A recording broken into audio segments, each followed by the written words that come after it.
wandering in the jungle of the modern web, our main character is lost. Since he started his career, weeks after weeks, years after years, he saw the birth of many revolutionary tools.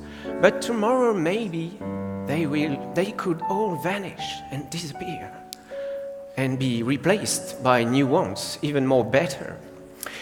It is with lots of sadness and a bit of melancholia that he remembers all these frameworks, libraries, command line tools, and code editors. Please show some respect. If they haven't already disappeared from our projects, maybe they already disappeared from our coolness radars, you know. This situation worries him and keeps him up at night. In his current job, he has to make technical choices, yet he doesn't know what to do anymore. It is at this very moment that our main character decided to see a therapist.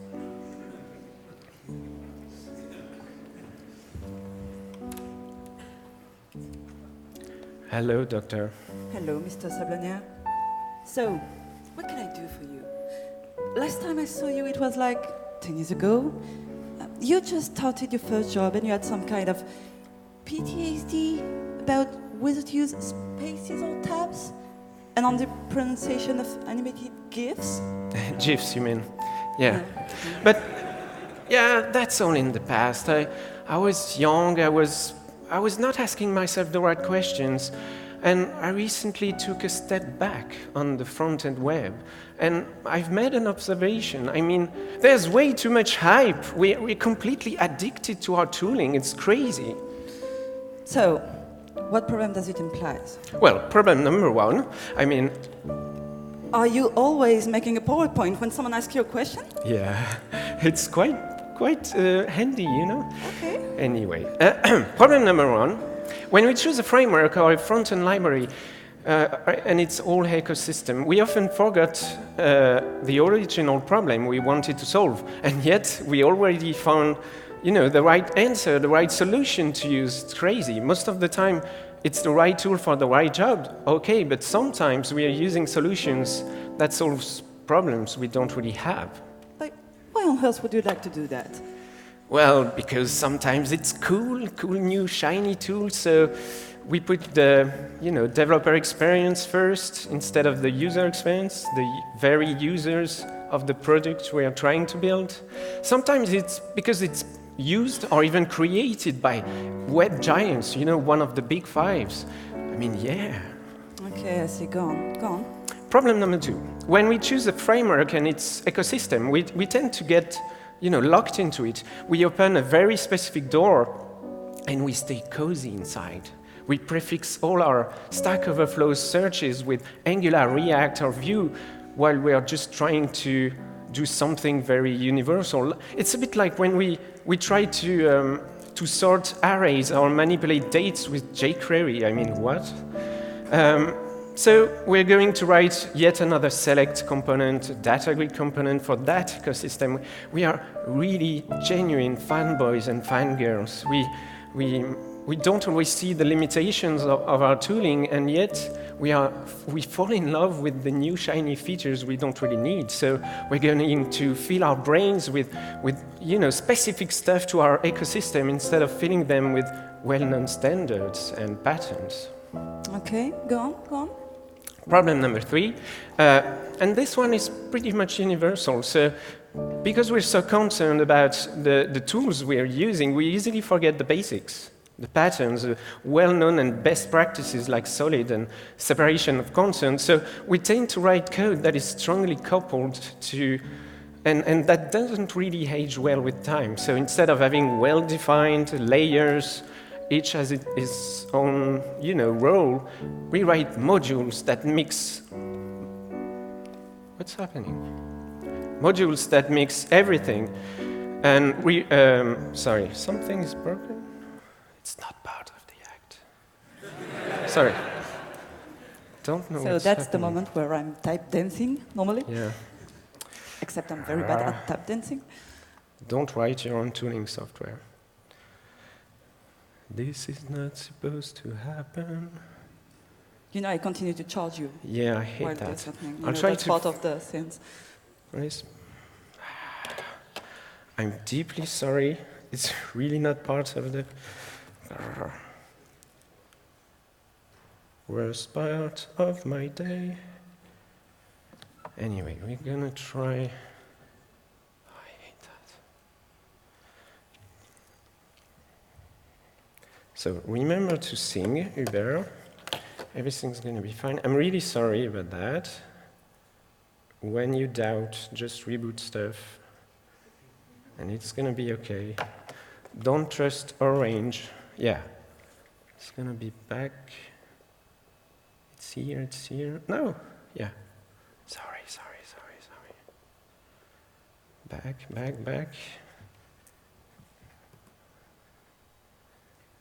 It's back, I think.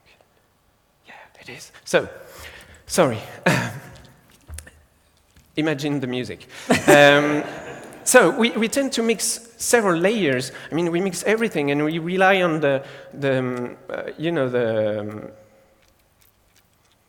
global stuff we have in our project, and rely on the implementation. So when our own ecosystem evolves, disappears, spoiler alert, your beloved frameworks will disappear one day, or when a new standard rises, it becomes very hard to replace pieces one by one at a time. So we're going to throw away parts of our knowledge and lots of code. I mean, who loves featureless refactors, right? Okay, this time I'm completely lost. Okay, so it's a bit like my TV. When I went to see you 10 years ago, I bought a TV with my internship money, and I still have this TV. It works just like it did 10 years ago, except on that last Game of Thrones episode. But anyway, it's still working and still relevant because it only does one thing, and it does it very well. At first, I plugged a huge desktop with lots of movies. Then I plugged a smaller PC, you know, but it worked. I plugged many different things that didn't exist yet because my TV just has a decent API, HDMI. I even realized that it can receive signals from the HDMI. Anyway, when I look at the front-end web today, I see this. Oh yeah, TV and VCR combo. Yeah. They were so handy. You didn't have to care about, you know, the configuration in the wires. It was just working like kind of magical, you know. Well, it's true that when the VCR broke, we had to throw away everything. So you see what I mean? Yes. I mean, I'm lost. Yeah, okay, I see. So I think the best solution in your case, Mr. Sablonniere, is a group therapy with professionals of your industry. So I gathered a small bunch of people around there. And, that's not what I call a small group of people. It's going to be okay. It's going to be fine. Okay. Hello, everyone.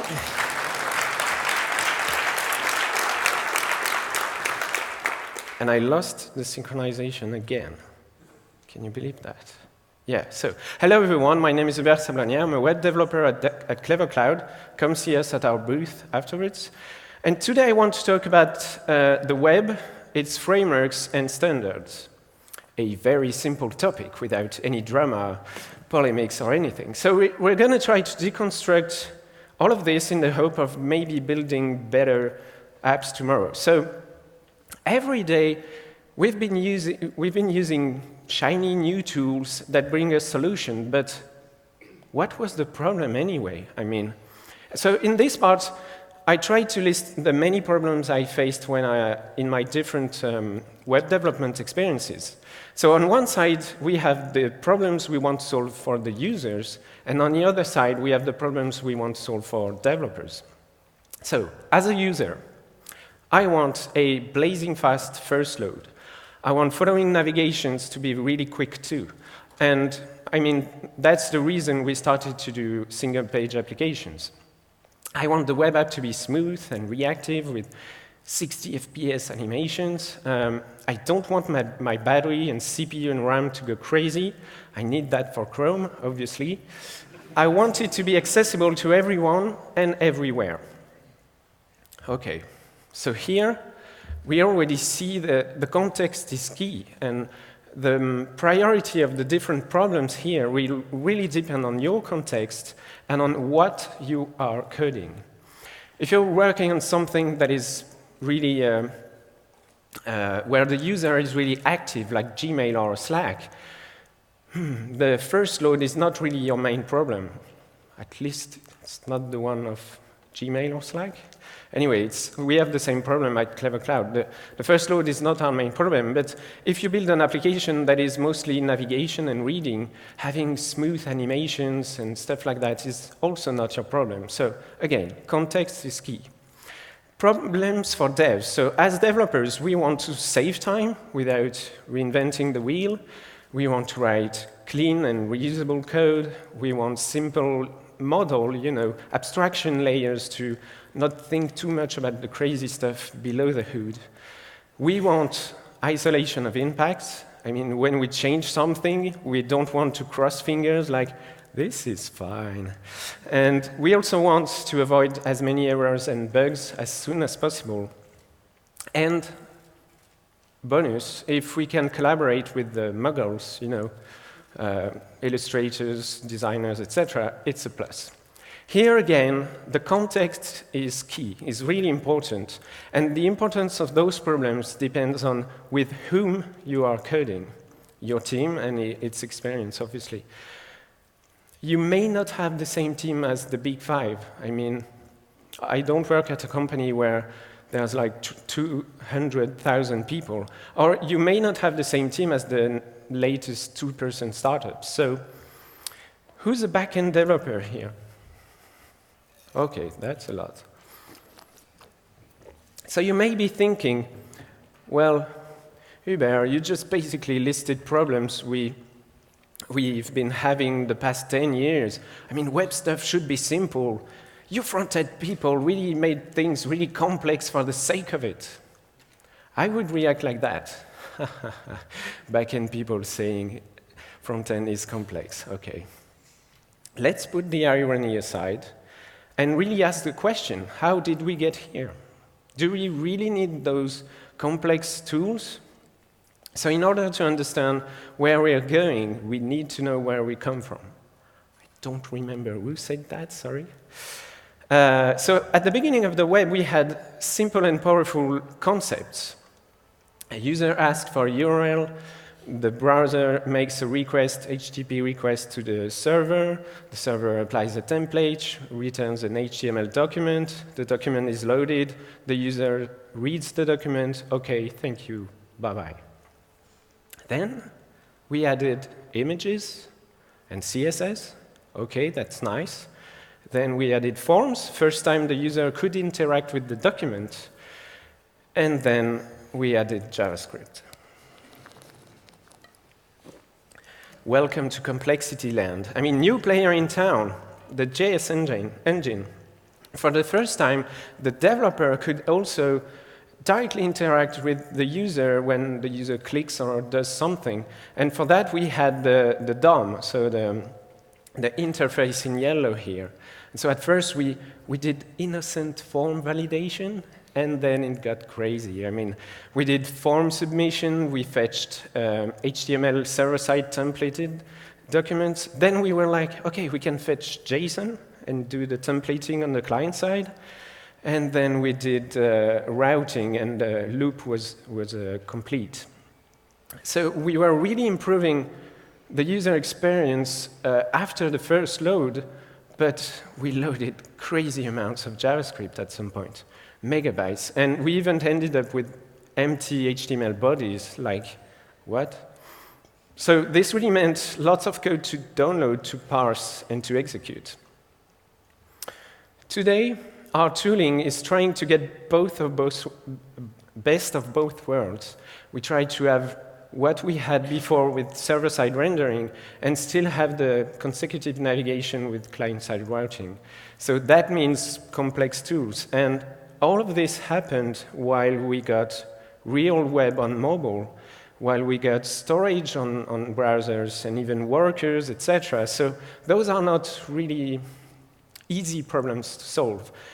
If you are like, oh, I'm going to write everything by hand, I'm like vanilla JS something, yeah, you'll be missing lots of stuff frameworks are bringing. So question is, what do frameworks bring to the table?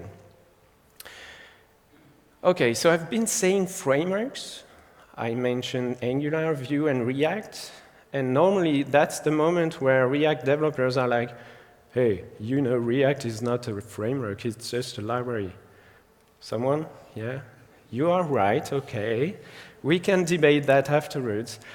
I would say that, with my analogy, when you choose one of those frameworks, you really enter a room. So even if React is maybe the less framework of those three, it's just a library, they are still ecosystems. And so when you choose React, you'll use React Router, you'll use React stuff, etc. So, okay, Angular is the most framework one.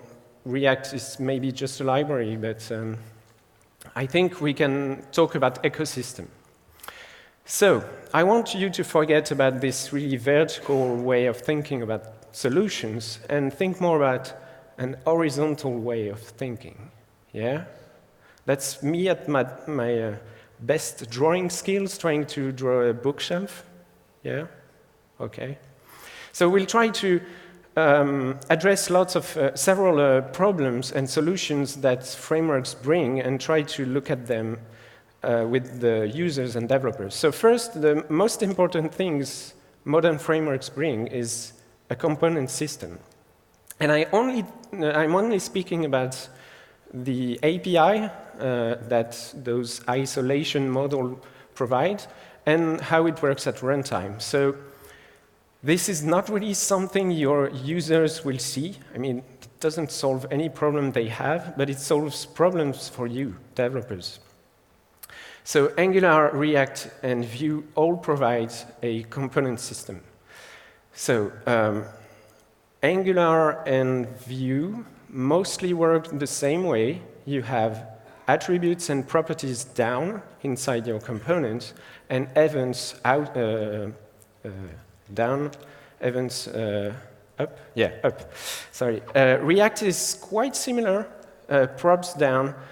You're not emitting events, you're just asking for a callback that you call inside the frameworks. Basically, it's kind of the same model, it's just a small different API. But, so I would say that most of the time, those component models are, as a design architecting perspective, are quite similar. But then we have the templating, so, or the view model, or the way you are defining the HTML you really want in the end, the DOM you want in the end. Again, that doesn't really impact your users, but it solves lots of problems you have as developers. I mean, we've all been doing jQuery by hand ourselves, and sometimes it was a mess. So having those kinds of tools really helped us to have better models to manipulate the DOM. But here I'm mostly speaking about templating. We'll talk about DOM afterwards. So Angular, React, and Vue also all provide solution for that. The main difference is that Angular and Vue has a view model. So the idea is that you have a model dedicated for your view, and then it gets injected into your template. React is a bit different. If you look at the first presentation they did in 2013, they were like, okay, but we always modify the model, the view model, and the template at the same time, so maybe we could, mix them together. That's a concept I like. I'm not against mixing them. Some people say, yeah, but what about separation of concerns? I don't think it's a violation of that. On the contrary. What I have a problem with, and again, it's just my opinion, you may not need to fork JavaScript and create JSX just for that. We really had to change all our tooling, linting tools, compiling tools, just for that. So maybe not the best idea in my opinion. Then we have CSS authoring. So about that, again, isolation of impacts. I mean, the thing we hate the most about CSS is its global nature, so we all want isolation. There's lots of ways to do it. Again, React is like, I'm just a Vue library, so I don't care about CSS.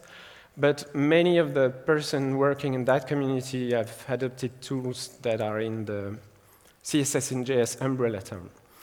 Angular and Vue have their own way of dealing with that. They have several options, but most of them rewrite your CSS selectors to prevent isolation. Then we have something really, really important. DOM manipulation. So who has used jQuery? Yeah. Good old days. When we used jQuery, it was always like find something and modify it, or find something and get data from it. And the new model in those frameworks is more, I don't want to read from the DOM at all, or almost all the time. I just want to have a model and let some tooling create and update the state of the DOM. So it solves a problem for developers, but it also solves lots of problems for users, because if you're just trying to replace your DOM with just replacing all inner HTML, you will get into lots of troubles if you do lots of updates. So to have good accessibility, good CPU and RAM usage, you need those kind of tooling. All three provide solution, and what's interesting is that in my research, I came across someone on Stack Overflow asking, hey, does Angular have a virtual DOM? And I was like, why would you care about that? Because if you look at it, React and Vue, under the hood, have what they call a virtual DOM. So a virtual memory representation of what the DOM should be, and then they do some diffing, and they know the less possible operations to do to modify the DOM.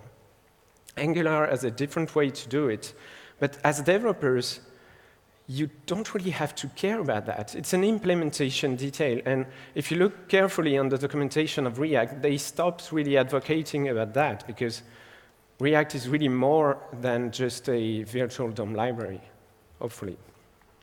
So then we'll address a few less important features. So server-side rendering, again, this is only for your users, and what's funny is that you don't always see much people talking about that, because it doesn't really solve problem for developers.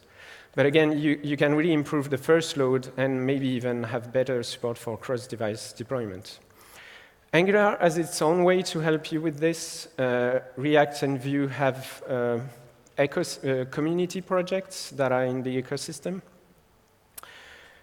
Then we have the router. Again, the router really helps your user. The fact that you have a possibility to do client-side routing. I'm listing those so you can see them separately. We are used to see React, a black box, Angular, a black box. When you look at this horizontally, you say, oh, so those are the features. Why do they need to be coupled that way? Okay? So on Angular and Vue have their own router. You can use another one, but most of the people use that. React, again, I'm just a library, but lots of people use the one from, I don't remember the organization. It's a training company that does React router that everyone uses. And then, really quick, the state manager. So again, it's mostly third-party projects that lots of ecosystem uses. So I really engage you to look at those on a horizontal way. There's way much more stuff that frameworks bring. I mean, you could talk about CLI tooling, dev tools, HTTP clients, etc. So I don't have time to get in the details, but really look at what your current tooling is providing you and how you can decouple those stuff. So all of those frameworks ecosystem have interesting solutions for real problems, but remember, they may solve problems you don't have. They may solve problems for teams that are way different from yours.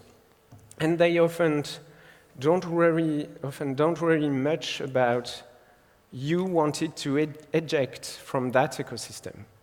I'm not saying it's their own interest to keep you. No, those are open source free projects. So, but they are not really thinking about the fact that tomorrow you may want to move from the old one to the new shiny one, or something that fits your needs better. So sometimes in my research, I saw some people saying, hey, browsers should just standardize React and be done with it.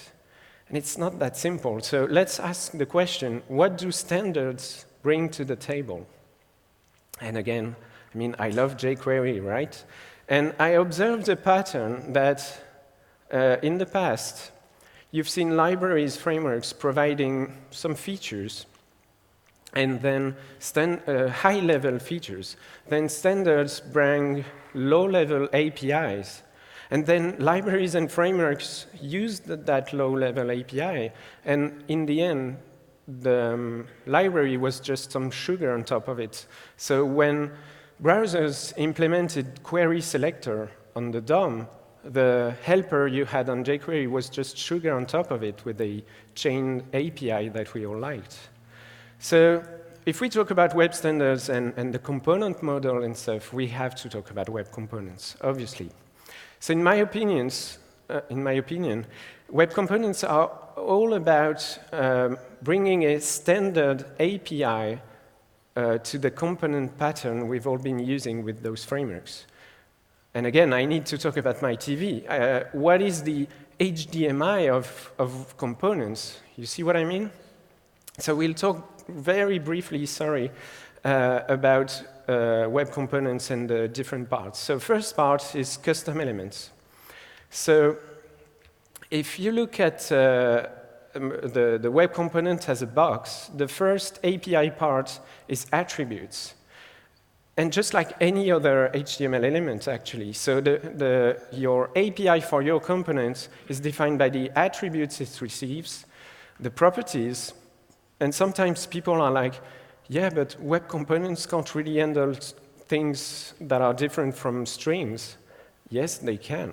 You can provide anything, an object, an array, anything to a web component, just like any HTML element would do. And most of the time, people think existing HTML element only handles strings. But if you look at the video element, the canvas element, they all handle complex objects.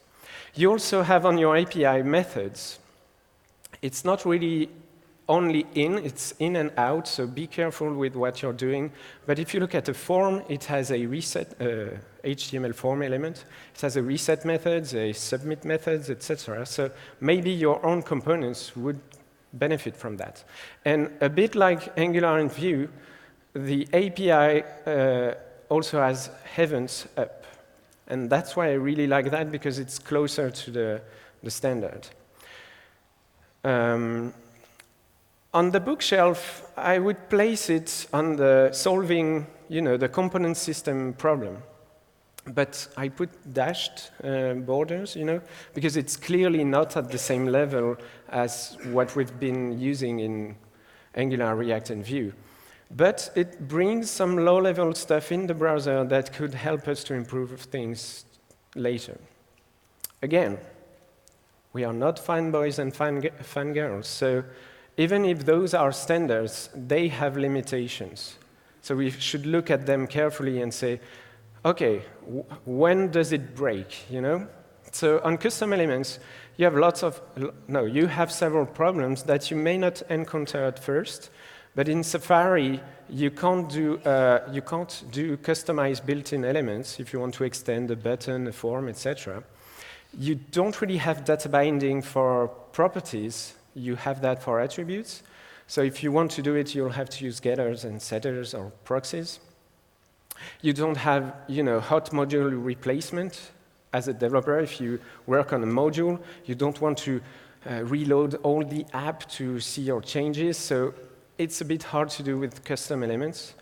But there is 3 interesting specifications and drafts currently discussed by web standards to improve all those situations. The second interesting thing is the shadow DOM. And there you should be virtual DOM, shadow DOM, what the fuck? Okay. So I didn't say it. So Virtual DOM is an implementation detail of React and Vue. And it's a good model, could be improved anyway. But it's really an implementation detail. The Shadow DOM really solves something completely different. It's just there to do isolation, and mainly CSS isolation. So the idea is that you have your web component, and CSS can't enter and can't exit. So it really solves the isolation of impact problem. So that's something we've been wanting for many years. The second thing is, with Shadow DOM, you'll be able to say, OK, my component is like a frame, but I allow users to put something inside it. It's called a slot. So it's part of the API, actually. So if you look at the API of a web component, you should also add slots and custom CSS properties. Has anyone heard of custom CSS properties? We also call them CSS variables. So it's a way for you to define your own variables natively in CSS. And it's one of the first ways to cross the isolation boundaries. So you can have a button and say, from the outside, if you want to change the color of the button, you just have to define -- color button and green, for example. And it will cross the boundaries. So it's part of the API, actually. So Shadow DOM helps you for the component system because it defines slots and CSS props for your API. And it also helps you to author CSS without any tooling to have isolation. But again, it's not really the same level as modern frameworks would do. Some limitations, and the most important one is no server-side rendering. You should be sad right now. Because, I mean, lots of web components advocates, especially from Google or maybe Mozilla, are like, you should use the platform and use web components. OK, let's use the platform. I can't display a website with web components without any JavaScript. And I mean, the platform is HTML, then some CSS, and then maybe some JavaScript. But why would I need JavaScript to, I don't know, to make a blog? And if on my blog I want a custom element, I will need to run JavaScript, which is a bit of a pity for SEO and for just having a first load that is really fast. So there are some hacks that are being worked on, but it's not that easy to do. Again, interesting new drafts that are being discussed to solve that problem, and also to package the CSS. Last thing that is not really interesting is templates. The idea is that you define a template with some divs and stuff in it, and then you can clone it with a very efficient way. Awesome. Yeah, it's really something that all your tooling will use, but you won't really do it by yourself. So I put it there, but it's really not, it has nothing to do with what React could do with JSX or Vue with the templates. Some limitations, you don't have any interpolation of, or reactive data binding. It's just straight content. So if you're like, okay, it's a template, where can I say, this is a hole in my template to put a variable? Right now, you can't. There are some discussion about that, but again, I mean, having to convince Safari, Google, Intel, Samsung, Mozilla, Microsoft, etc., on all those is very, very complicated. So two drafts right now are interesting to follow. So I engage you, if you're interested in web components, because they are really nice, to look at this page for best practices. If you look at this one, it's the Game of Thrones of browser vendors. Everyone is discussing crazy stuff about what web components, where should they go, what features are missing.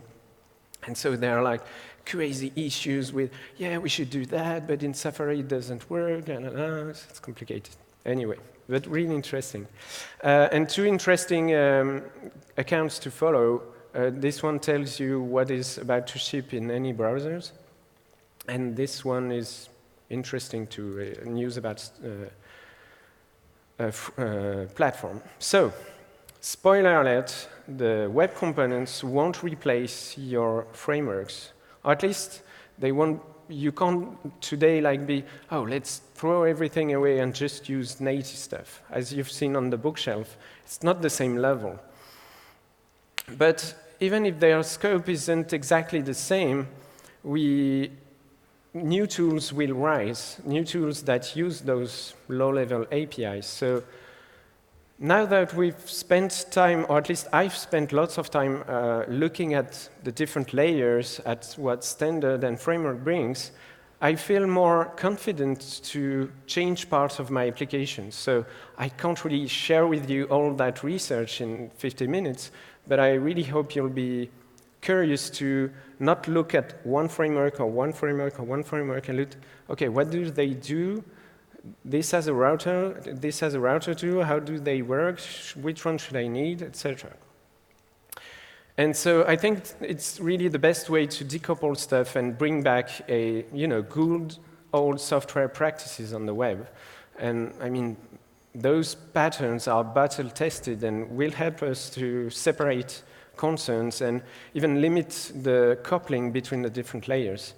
So again, I don't remember who said that, but code should be disposable. It's far easier to do when things are decoupled.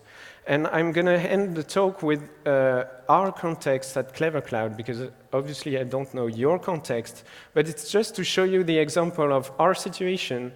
Using all that knowledge, how can we decouple stuff so when something evolves, a framework is not really maintained, a new standard rises, how can we replace stuff piece by piece? So our context at Clever Cloud. Okay, so I'm going to do a demo. This is our web dashboard. So Clever Cloud, you do a git push, your app is in production. So if you want the details, come to me afterwards. This is our dashboard, and what's interesting is that we choose the modification of environment variables to evolve part of a stack. So it's a really simple UI. You have two input fields.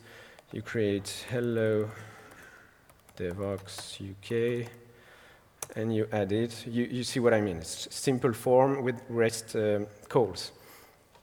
So if you look at our stack, it's shiny and new, right? Okay, so templating is done with Lodash templates. It works. CSS is really global with less CSS, but we have some,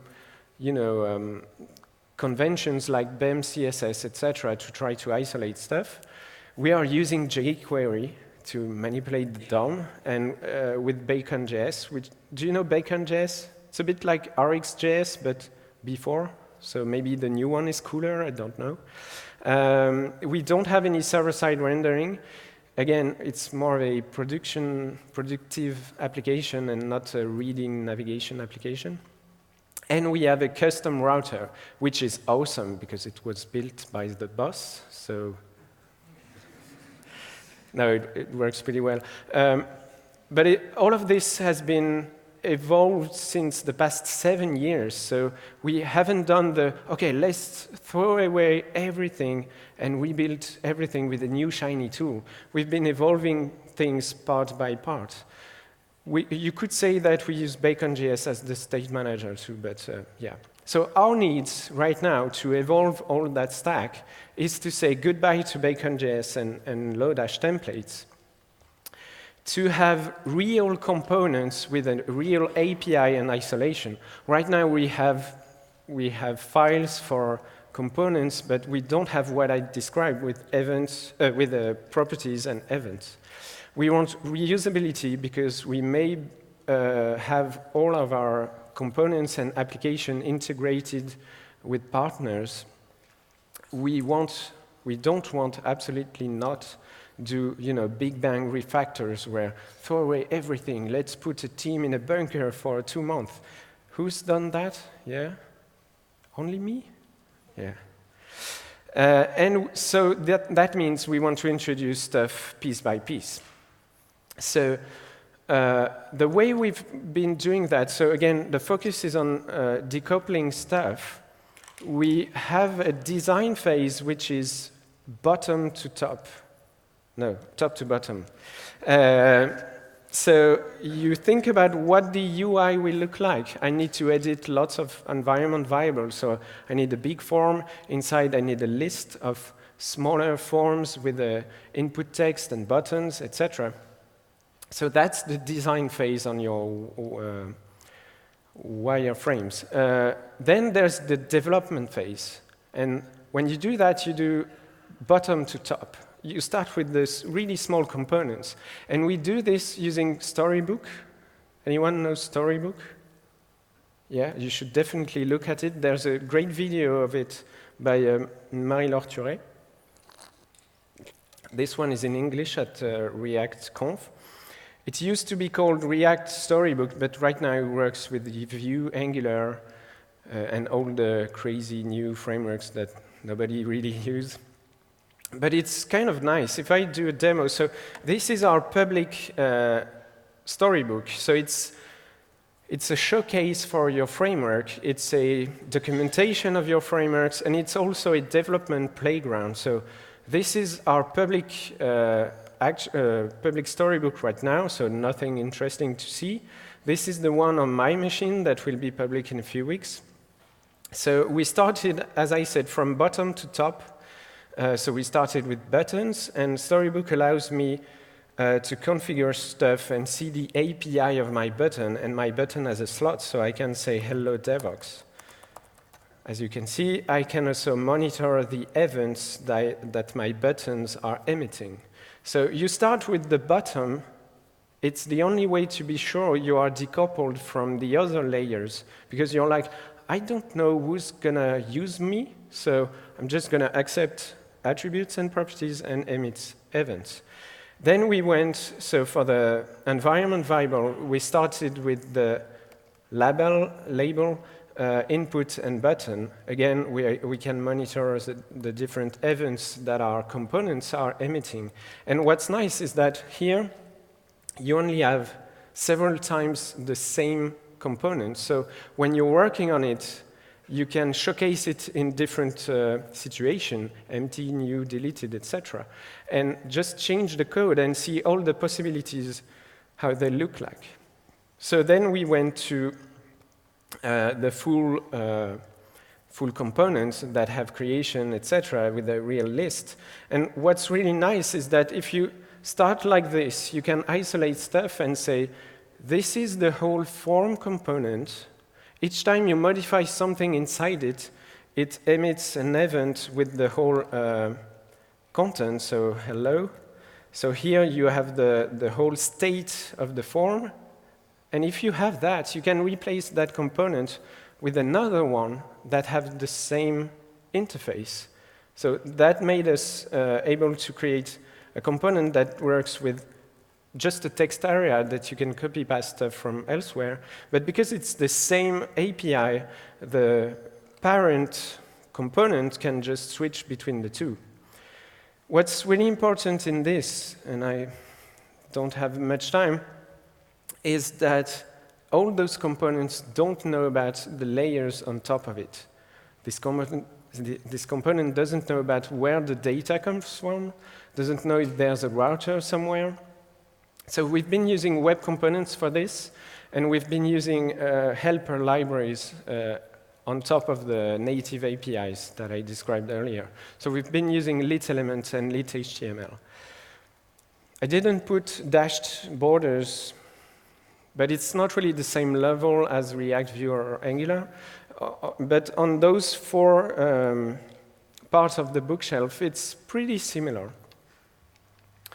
So again, when we go back on this, we often try to mix layers to do a component that is a UI component, but that also know where the data comes from. It's really important to stop to do that, or at least that's something we really believe in. And so we've been looking at our existing application, and we've started with this environment variable component to replace part of the UI and the features with this new stack without touching the rest. And so that means our component really don't need to know about the router, because tomorrow it could change. We could remove the router from my bus. Good thing, bad thing. So I really encourage you to look at your application and look at everything that is global, that is a singleton. So the router, obviously, the way you fetch data from REST APIs or server-sent events, the way you manage state. You often have a part of your UI which is displaying messages, error messages, success messages, etc.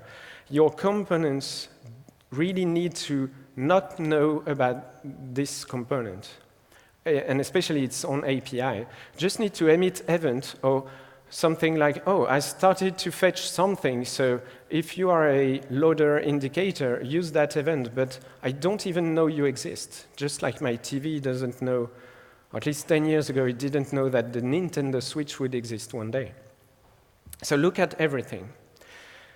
And so the question is, did we choose the right tool? I mean, Clever Cloud is using web components. That must be great, or that must be crazy. Did we choose the right tool? And we're so obsessed with that question that we forgot that it's really not that important, actually. And we forgot that it wasn't the right question.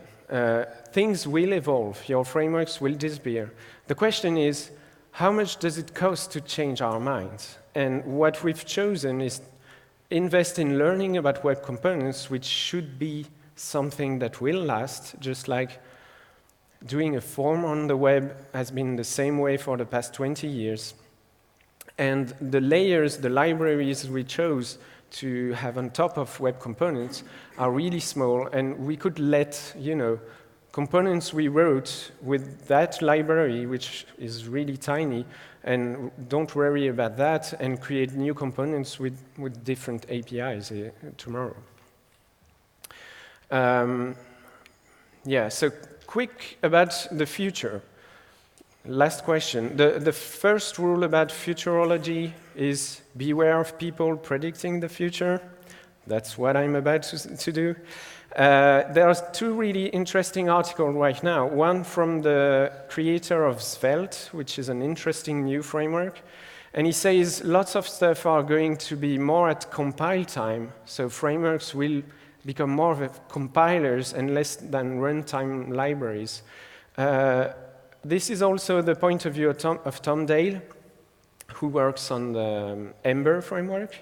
So if you look at my triangle, it's really taking lots of JavaScript that we loaded and maybe move some stuff inside native APIs in the browser and move some stuff at the compile time for servers.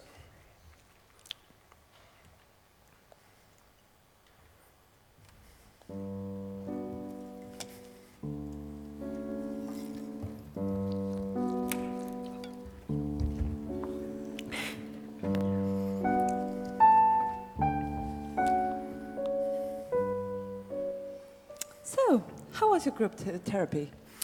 I don't know. I didn't have time, obviously, to share all my crazy research in details, but I try to share the way I see things and to push people to look under the hood and adapt everything to their own context, So for problem number one, I try to insist on and move the focus on the needs of our users and the needs of our development team. I mean, nowadays, browsers have become crazy runtime application platform and runtime, so of course we need tools. We need complex tools to solve those problems, but we need to really be professional and use them for the great features they bring, and to point the finger at the shiny stuff that will be out of date and crazy difficult to maintain in 1 year or something. So I also try to deconstruct the different features and solutions they bring, so we could stop getting locked into those ecosystems. So, did you talk about the TV VCR campus? Yeah, I tried to talk about my TV, maybe too much. But yeah, again, I was really quick, but I hope people will think about, oh, there's a new tool. Is it a problem I have? What problem is it solving? And look at their whole application and look for global stuff and try to reduce the coupling. And so bottom components shouldn't know about something that's up. They should just be, hey, this is an event, do whatever you want with it. So I really would like to thank you, Doctor, because at least it helped me to understand things better. And I would like everyone here to thank everyone here in the group. And I hope you learned something. Thank you very much. Thank you, Mr. Sablonniere.